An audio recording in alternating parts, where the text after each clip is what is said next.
Birol, thank you so much for joining us this morning. So you are both an engineer and an economist. In the decade you have been executive director of the International Energy Agency, you have significantly expanded the institution's remit and engagement. You have also brokered landmark agreements, so maybe we should add diplomat to your hat collection. And among your many distinctions, you have been named one of the Time magazine's 100 most influential people in the world. You are also, if I'm not mistaken, a Chevalier de la Légion d'honneur here in France. We are delighted to have you with us today. So let's dive in. I will ask you to start with to give us your feeling, your overview about global energy markets currently in this time of rising geopolitical tension and fast-changing international relations. So first of all, very many thanks for inviting me and sharing some thoughts about the global energy markets today and tomorrow. So there are many things to talk about global energy markets, but if I can highlight a couple of headlines. One is the oil demand, which is the most strategic good. As IEA has said 2 years ago, growth of oil demand is slowing down considerably compared to past. Mainly driven by two factors. In the last 10 years, China was the main engine of the global oil demand growth. About 60% of global oil demand growth came from China. And Chinese economies were growing more than 6% per year. And Chinese economy is slowing down. And the second one is the penetration of electric cars. So therefore, global oil demand growth is slowing down. This is one important feature I want to highlight. Gas is strong, but especially for this audience, something may be important to note. Electricity demand is growing much faster than previous decades.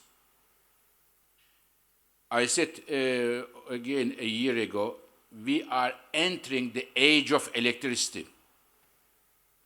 Global energy demand is growing, but global electricity demand set to grow 6 times higher than the global energy demand. We have never seen this before.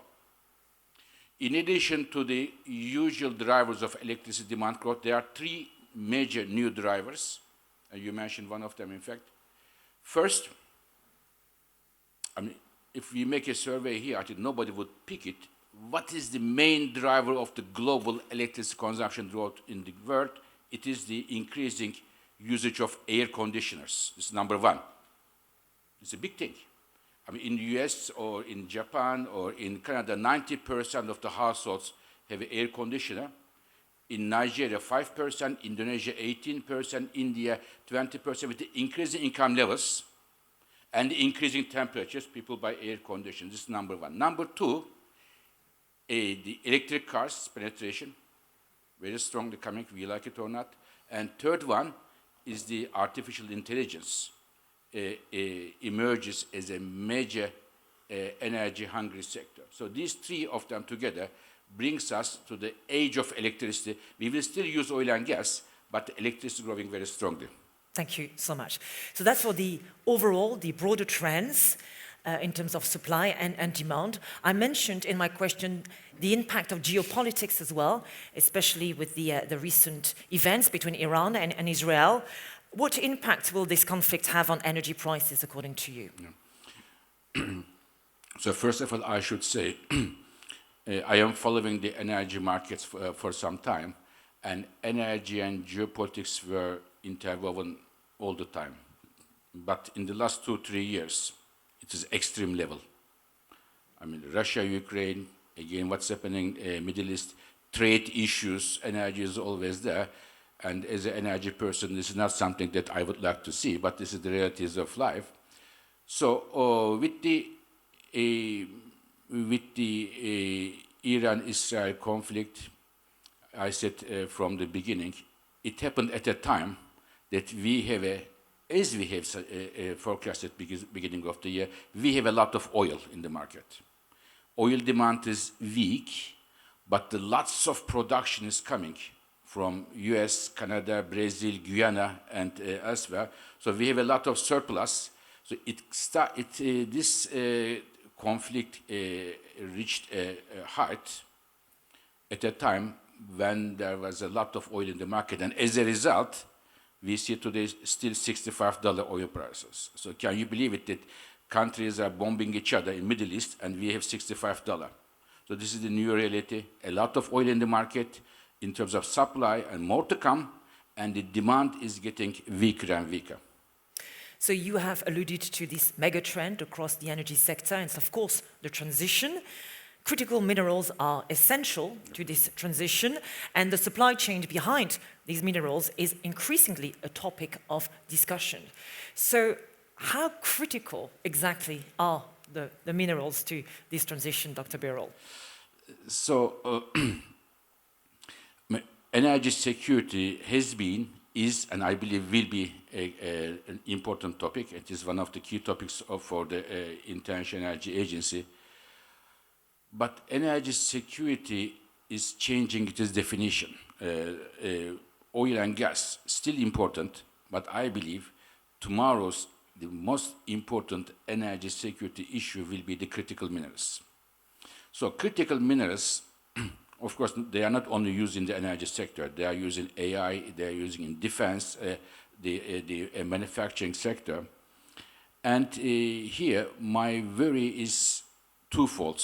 One, there is a growing attention on the critical minerals mining. Who mines it, how much, who has a trade with them. This is a serious concern. But the main concern is not this one. Main concern is where those critical minerals are refined and processed. The critical minerals is like oil. You cannot do anything with crude oil.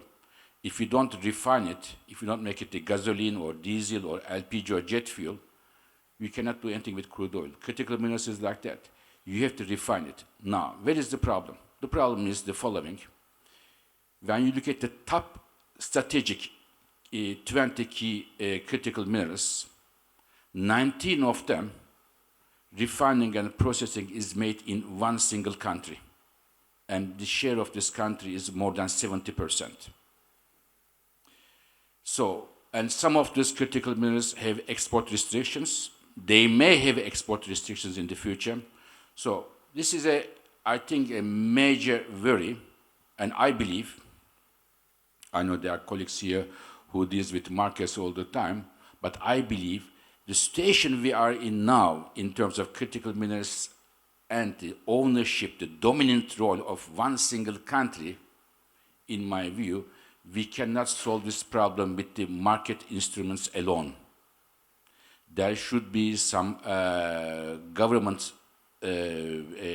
involvement in terms of using different instruments such as the guarantees for prices or this or that. Plus, I think one country alone, even the largest country, smallest country, cannot help us to diversify this issue. In Europe, despite our many objections, European countries chose a wrong path of over-reliance of gas on one single country, Russia.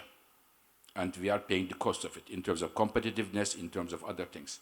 And now I see that a major over-reliance of the entire world is taking place for critical minerals, and we have to take this seriously. For me, it is the most important energy security, emerging energy security issue today. So we should be wary of over-reliance. Exactly. My golden rule is in the energy security diversification. You have to diversify. You cannot have over-reliance on one single country, one single route, one single supplier. Diversification is the perfect segue for my next question, because there is a source of energy that is making a comeback, and it's nuclear power. Maybe not here in France, of course, but in the rest of the world, certainly. How has the world's attitude towards nuclear energy changed, and are we seeing a nuclear renaissance? Yeah. So, by the way, in France too, because I remember when the current administration took the office, I think 6-7 years ago, the idea was bringing the share of nuclear power in France from 75% to 50%. So I remember very well. And at that time, I had an interview to Le Monde, a French newspaper here, well known, and they said, "What do you think about this?" I said, "It is, if France goes from 75 to 50%, turn it back to nuclear power, it is something like selling the Arc de Triomphe."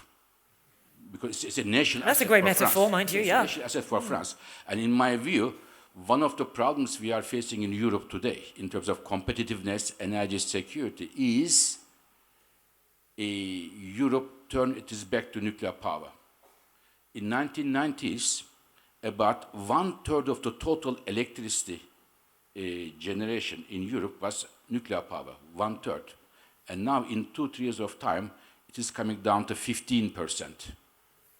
So therefore, it's a major energy security issue, but all these countries, from Belgium to Sweden, Sweden to Holland to UK, everybody is going back to nuclear power. At least they say they will go back to nuclear power. And the main driver here is nuclear power. Why there is a comeback?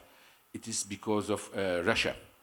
Russia reminded us how important energy security is and how important nuclear is, one of the energy security the options we have. And plus, it generates electricity 24/7 and without emissions. So, but the European nuclear industry has to prove us that they can deliver on time and on budget. It's something to remain to be seen. Absolutely. Thank you very much for that. You have said that the future is electric. Yeah. The future is also artificial. So let's talk about the role and the impact of the boom in artificial intelligence and data centers on, and the impact they will have on energy demand and the pressure maybe on the grid. No, you are right. Artificial intelligence, there is a race among the countries on AI, and I believe it will reshape the balance of power among the countries in defense, in economy, in manufacturing, this and that. And the good thing is for the energy sector, because we want to feel important from time to time as an energy sector, not only the prices go up, but even prices don't go up. There is no AI without energy, full stop. In fact, there is no AI without electricity, I should say, because for the AI, you need data centers. And one, just to put it in a context, one medium-sized data center consumes electricity as much as 100,000 households. This is a medium size. And the data centers are mushrooming around the world. So what do technology companies want? They want 24/7 electricity. You cannot afford 1 second not to have it. Second, they want electricity now. And third, if possible, some of them say, they want electricity as clean as possible. Now, in that context, when I look at the picture, different countries around the world, and where the technology companies, we talk with them. I just came from DC, we're talking with all these technology companies. I think my feeling is the race of AI will be determined by the availability of electricity. The countries who provide electricity supply to the technology companies, AI companies, will be a few steps in front of the others.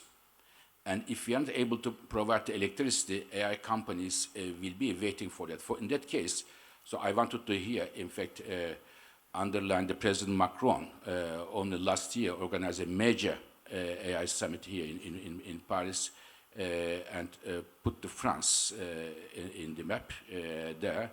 But again, China is coming very strongly, Middle East, United States.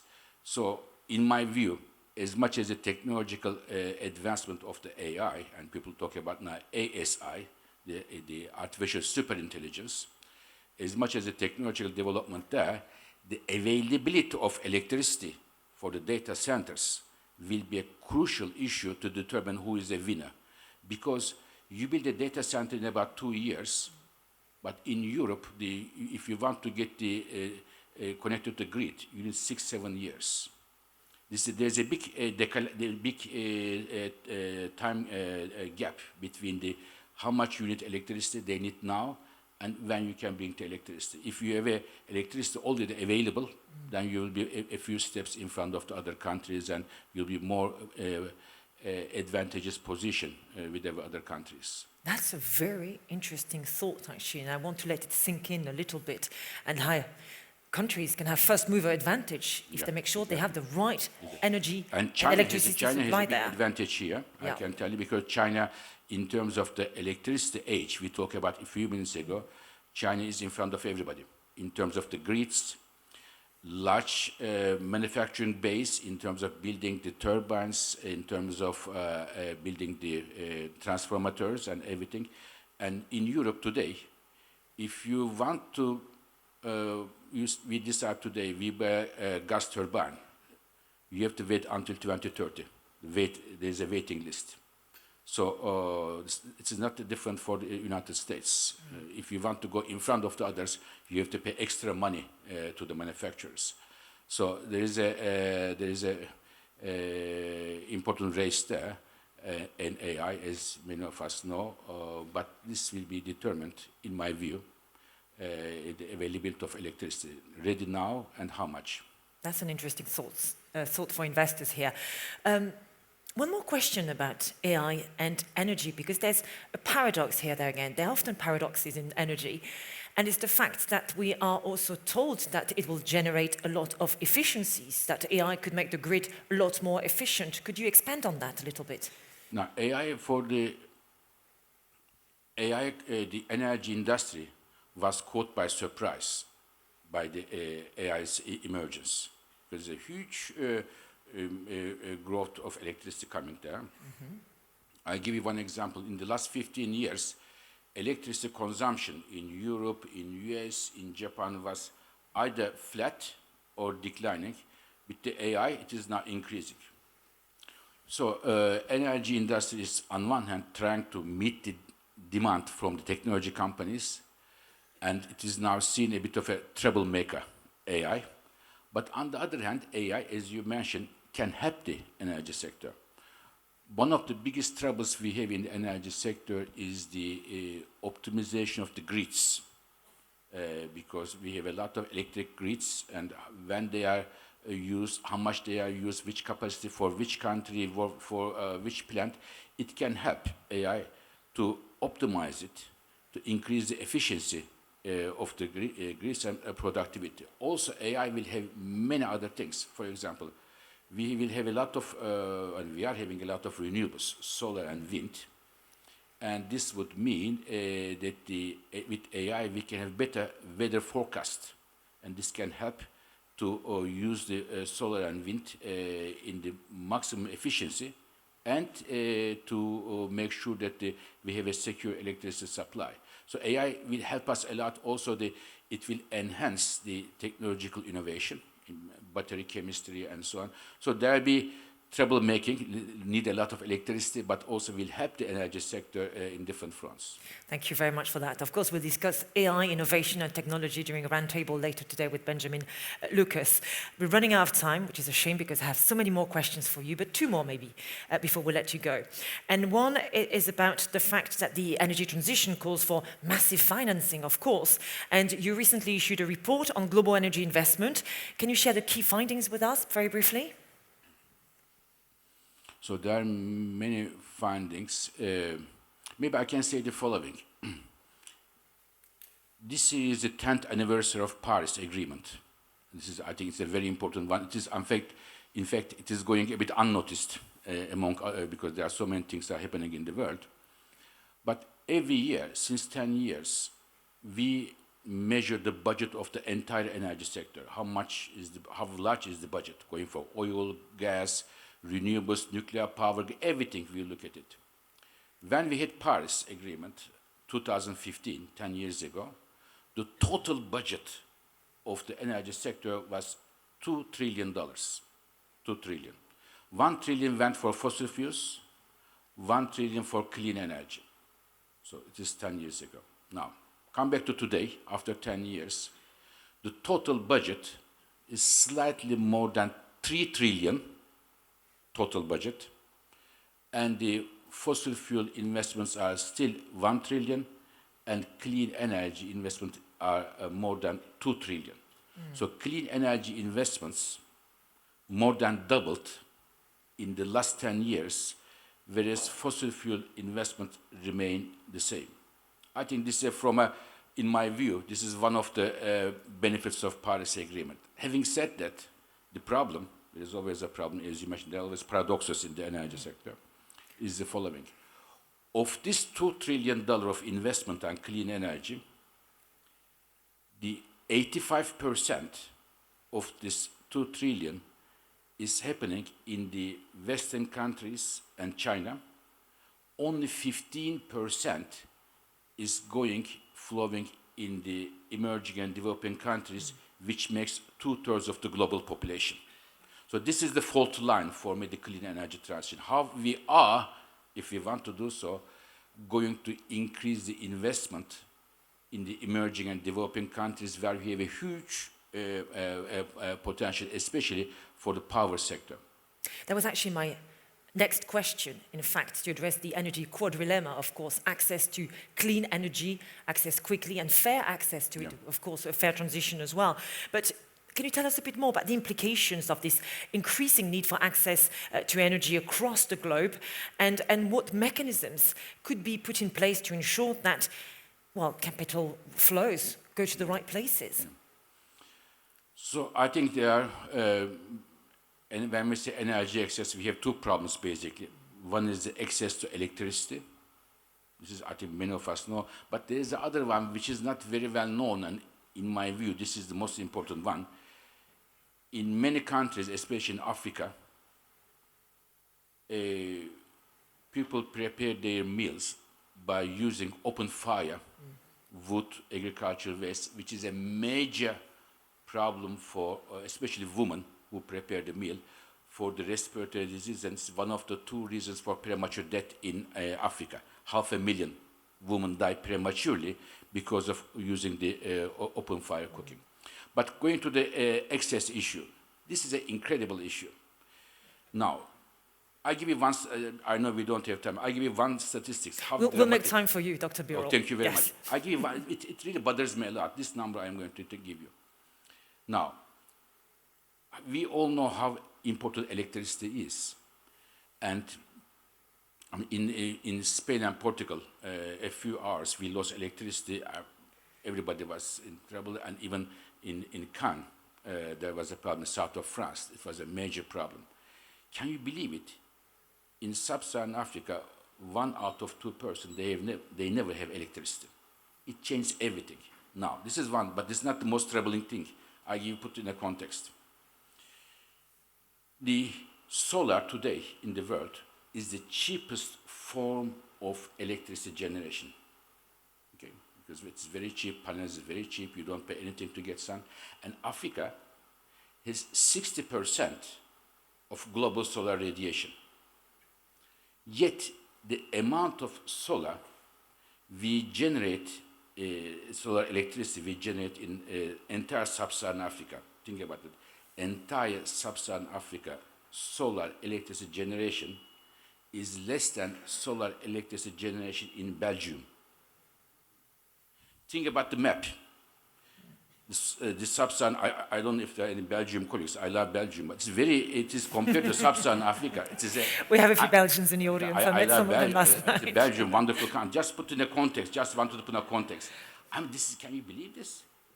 This is really a bit absurd, and this can be solved so easily. So easily. And I think, in my view, we don't have time, but I can tell you the international financial institutions we built in the last several decades, in my view, they failed the test. But why, Dr. Birol? Why? Because there was the donor countries didn't show interest to that. There are different barriers, domestic barriers, international barriers there, but they could be all dealt with if there was a will. There was no international will here, and in my view, this is the most burning issue today. In my view, maybe I may be biased because I am an energy person in the energy world. So millions of people, they don't have electricity. Their day finishes much earlier than ours. And 500,000 women died today because of the respiratory disease by using wood. I mean, we talk about gender issues in Europe, in the boards, 51%, 49%. This is important, but in my view, women are dying here, for God's sake.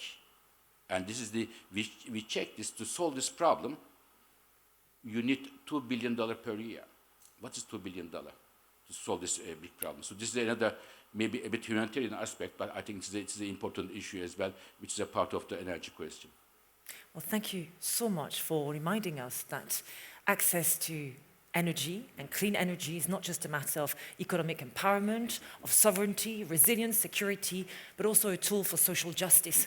I think that's a fact that's often missed out. So thank you so much for giving us so much food for thought here this morning. A fantastic conversation. Ladies and gentlemen, Dr. Fatih Birol.